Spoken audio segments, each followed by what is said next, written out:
In the dance of motherhood, where love and responsibilities intertwine, overwhelm often becomes an unwelcome companion.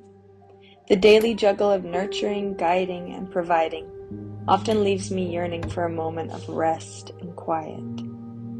Yesterday, overwhelmed, I tried to complete a work project while my kids repeatedly interrupted. The constant break and focus tested my patience, and I didn't like how I responded. Potential.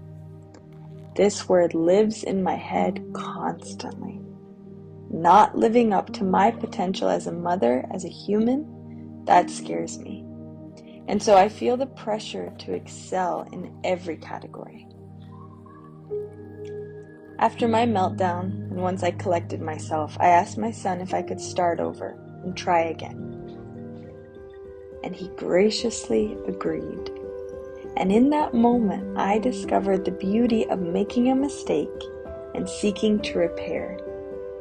Perfection is not the goal. Sincere connection is. And it's okay to start over and to try again.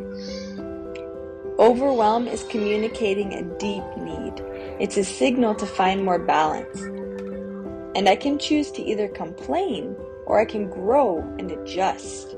I can withdraw into myself, or I can try to find connection with others who understand this journey, who share the same vulnerabilities, fears, and joys.